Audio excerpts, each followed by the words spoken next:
Hi, so today I'm going to be comparing the Singa Kohaku to the Kalam. And for those of you that don't know, Kalam clones other people's boards.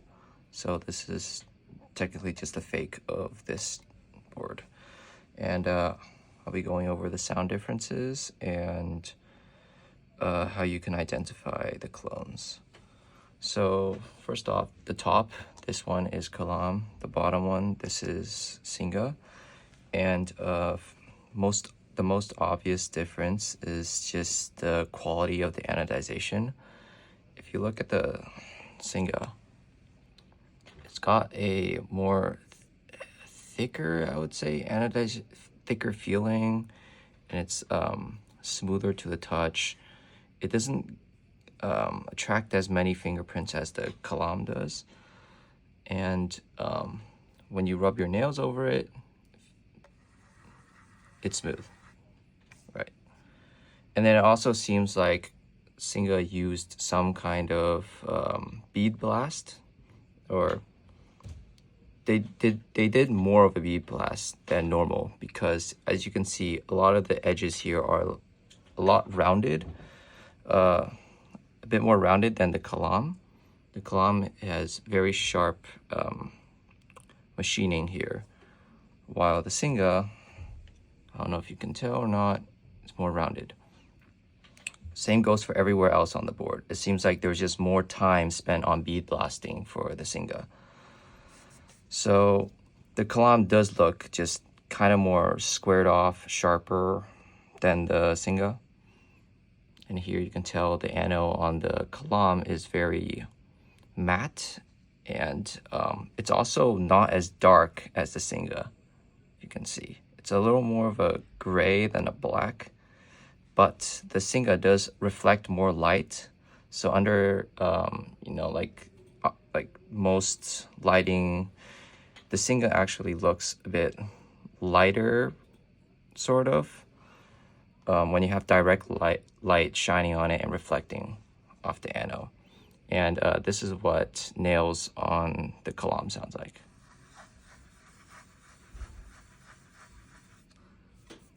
I would say it feels sort of like a very fine sandpaper, whereas the Singa is more like glossy, I would say. But sandpaper, like the Kalam being a sandpaper, has in like 5,000 grit. Maybe not 5,000, maybe like 10,000 grit. But going on to the rest of the board. Okay, so here's the bottom of the board. Forgive me, my hands are particularly oily today. So you can't really tell much of a difference. Same with the side profile. I don't know if you can tell. They're identical in that sort of way. But there are some small details that set them apart, such as if you look on the back here. Okay. So if you can tell, remember what I said about more time spent on bead blasting for the Singa. Well, if you look at how the top and bottom case come together here, it feels more rounded-ish. But for the Kalam, it's very sharp, you can tell. And this is also due to being the chamfers on the Kalam being smaller than Singa, or just not existing at all. For the top chamfer, which is along here, it's pretty much identical.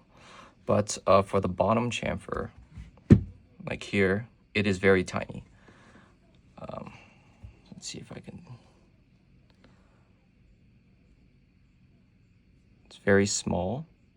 I'd say it's like 0.3 millimeter chamfer. And then this is the Singa, just more like just under a millimeter, by like 0.7, 0.6.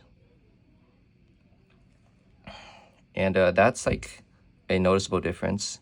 It's just, look at how rounded the two boards feel, you know. And then another difference is that Kalam fucked up this weight, meaning where this weight connects to the bottom case here, there's a little bit of a gap here. I feel like the weight is like angled inwards a little. So on the Singa, going from the bottom case to the weight, it's flush, very flush. But here, there's a little bit of a dip. Let's see if you can tell. Right here.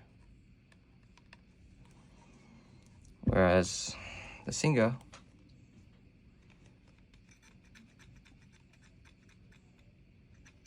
it's flush. And then another thing about the weight is that I don't know if this is just like for this particular board, but this tempered glass piece does rattle around a bit. The Kalam doesn't have that. But I'm sure there's a fix for that. If you look at the fish, there is a little bit of a protrusion here. I'd say like 0.3 millimeter protrusion for the black spots on the brass, but it is much more noticeable on the Kalam. I'd say it's like 0.4 millimeters. Very small detail. And then if we look at the back here, pretty much identical. And then the quality of the brass weight itself, I feel like the Singa is more shiny. I don't know if you can tell. The Kalam is it has a more of a greenish tone to it. It doesn't reflect as much light. It doesn't look as metallic per se. And if you can see from this angle, when I scratched my nails on it, it did leave marks on the Kalam because it feels like sandpaper, but it does not for the Singa. And then looking on the inside, if you see the gaskets, the distance between the gaskets is pretty much the same. Maybe there's like small difference because like I don't know how old these gaskets are. But if there is a difference, you can hear it in the sound test. So yeah, aside from that, that's basically how you identify Singa from Kalam based off the board alone. There are other stuff like accessories, right? This is the case for Singa. It's relatively small, as you can see. This spot for the board itself, it's got thin padding on the foam on all sides. I unfortunately do not have the Kalam case right now, but if you've ever seen Kalam's cases for the Unicorn or the Singa, it's huge. It's like 30% bigger than this, and then you got like thick foam padding on both sides. And then also it looks more of a light gray than this. This is more of a darkish gray. And then also, Kalam does not make these authentication cards, and you can't because the way I know how these work is that they have a QR code on the back. I'm not going to show it, but when you scan it too often, then well, the QR code first like allows you to authenticate it, right? It gives you to the official, it's an official confirmation of whether it's authentic or not. And you cannot clone that because if too many people scan that QR code, then it'll be flagged and then Singa will just deactivate it. And then it's no longer authentic. Then, aside from this, off to the sound differences.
hope you guys enjoy that sound comparison. To my ears, in person, they sound the same, bro. And with the Kohaku, it's kind of hard to make one-to-one sound tests because the board itself has a questionable design when it comes to like how you can fit the PCB, because the PCB assembly could wobble around when you are it can go off center, and then the plate itself can touch the top case and cause some sort of resonance, particularly on the backspace and on the lower left shift. And also it depends, the sound changes based off of how you tighten the screws too. I did 2 sound tests, right? One with fully screwed down, and then one with half turn loosened by half a turn. And Elaine says that she likes it loosened half a turn. Honestly, I think they both sound just as good. Both of these boards on both configurations. And also, to keep it fair, both of them do have the same exact original gaskets that Singa uses. But unfortunately, I do not have the original feet for the Kalam. So this one, the Singa, it looks like it's using like 3mm, but it's been worn down to like 2.5mm feet. And then I put a fresh set of 3mm feet on the Kalam board. So yeah, that's about it. Hope you guys enjoyed.